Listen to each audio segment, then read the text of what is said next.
Welcome back to Patrick Christie's Night Late edition. Look, obviously, we do like to give you all of the front pages, but as is so often the case when you've got major global news events, we have been overtaken by those events. And here to fill you in on all the latest is GB News' national reporter, Charlie Peters. Charlie, what's going on? Hi, Patrick. We're getting a latest update from the UAE. We can bring you some footage now of interceptor missiles being fired to deal with that Iranian missile barrage that's been fired. This is interceptors being fired from the UAE, and there are concerns, Patrick, that they could exhaust their interceptor missile stock within a week at the current rate of fire. The Emirati MOD said that they were dealing with a massive barrage in the last 20 minutes.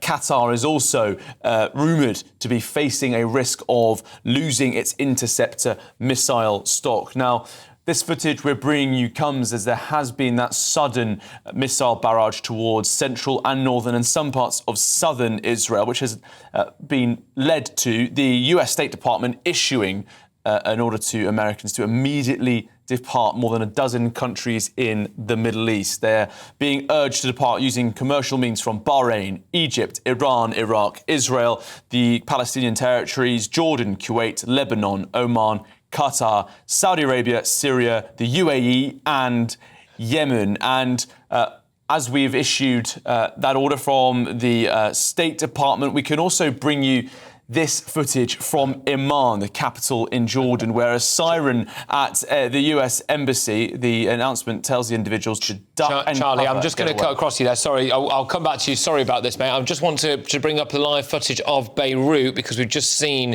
an explosion. Apparently, there you go. Wow, large explosion there from Beirut. And Charlie, obviously, Israel was. They issued an evacuation order, I think, didn't they, for Beirut earlier today, I think. I think they issued an evacuation order earlier today. So this presumably will be coming from Israel trying to launch a targeted attack, I would have thought. And they issued that evacuation order in the last hour and a half, saying that they were preparing to strike targets in southern Lebanon and Beirut.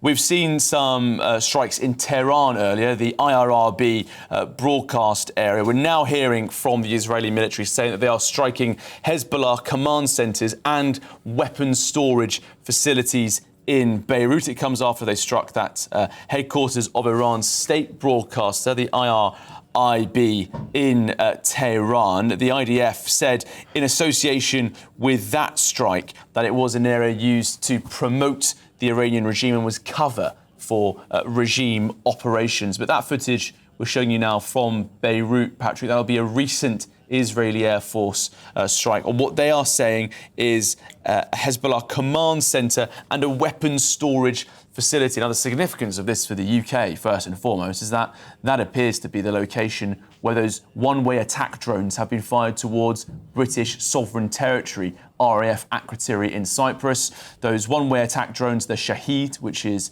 Persian for martyr, those drones being fired last night and earlier today. Two have been intercepted, but one did manage to strike the airbase last night. So Britain very much relying on Israel to strike those targets in Lebanon so far. We haven't seen, as far as we're aware, any RAF strikes on those missile launching facilities in Lebanon and in Iran. But looking at flight radar data just in the last few moments, Patrick, we are seeing a large number of American refuelling tankers over Jordan to intercept those missiles. And I do believe there is an RAF refuelling tanker there as well. So the United States and the United Kingdom operating jointly to intercept those Iranian missiles fired towards Israel that we were showing in the last half hour or so. So very much the case that the British military is alongside the Americans tonight. Absolutely. Charlie, look, thank you very, very much. And yeah, there is live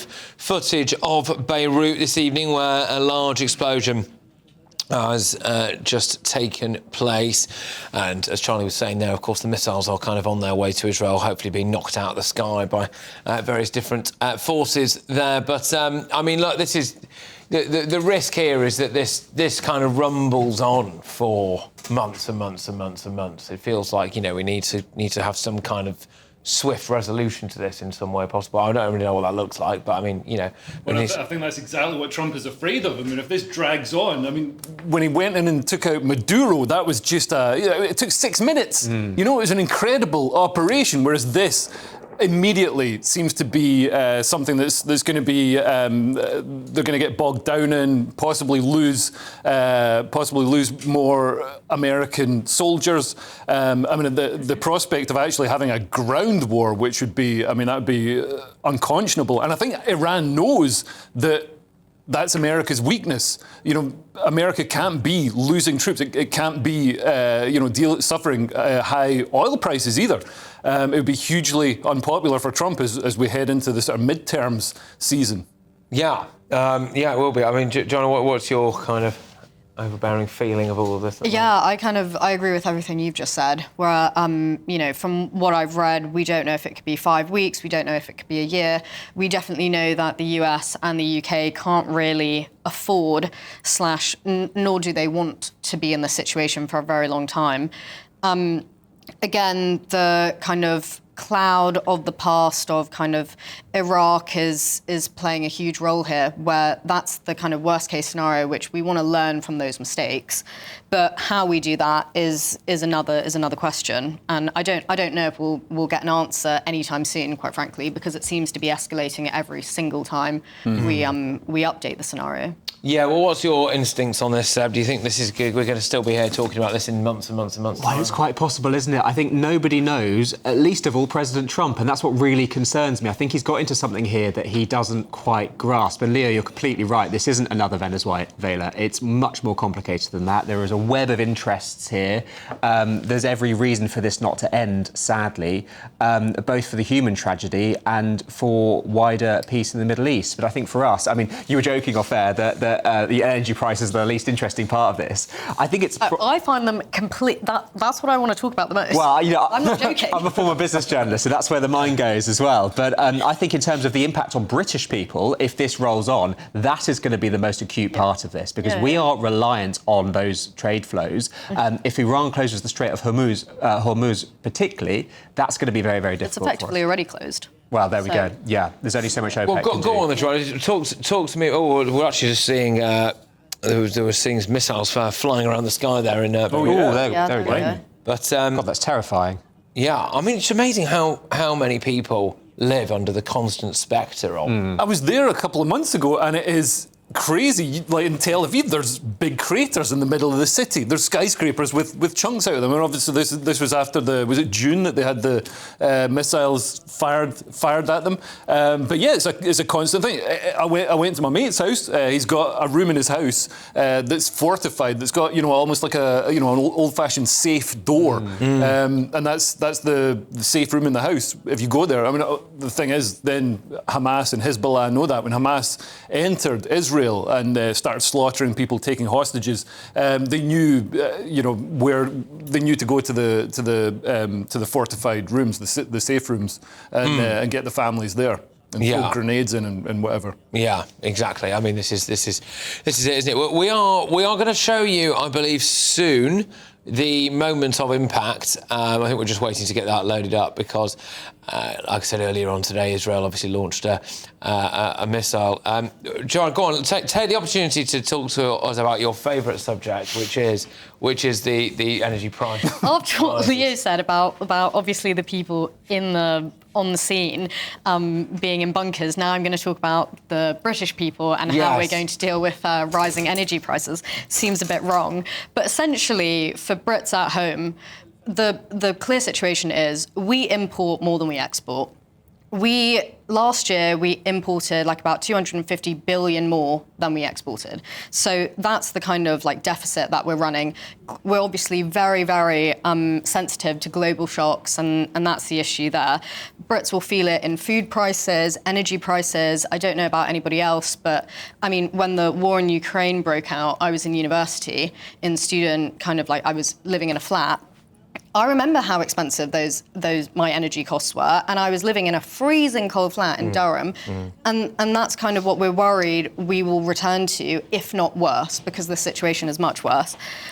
Households rely a lot on essential kind of imports So essential goods are mostly imported. And again, looking further down the kind of pipeline, Bank of England has already said that inflation prices, which has recently gone down, are likely to go up again.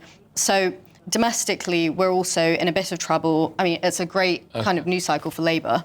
Yeah, absolutely. Sorry to cut across you, but I believe that we've got this clip now. I'll throw it over to Charlie Peters, our national reporter for this.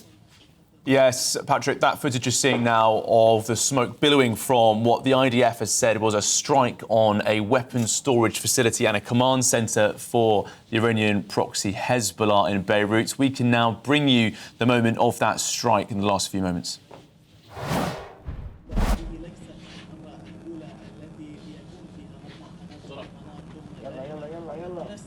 Before the incident occurred, before the IDF carried out that strike, we can hear a launcher in the distance there.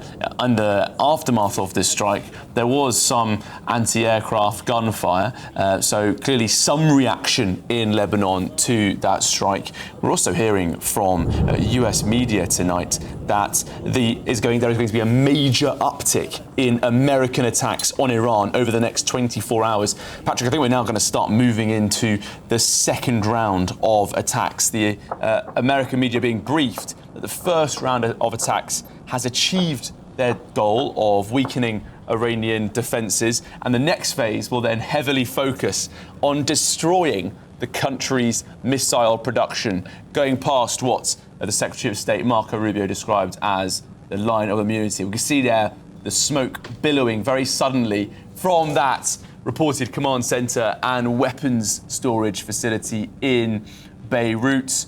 So that was the IDF's latest strike in the area. And Patrick, the amount of footage coming out of the Middle East right now of interceptions in the Middle East, not just in the UAE, which we showed you before, but also in Qatar and US aircraft over Jordan as well. Absolutely. Charlie, thank you very, very much for that update. Charlie Peters, our national reporter, he's going to be locked and loaded for us as and when we get any more developments here.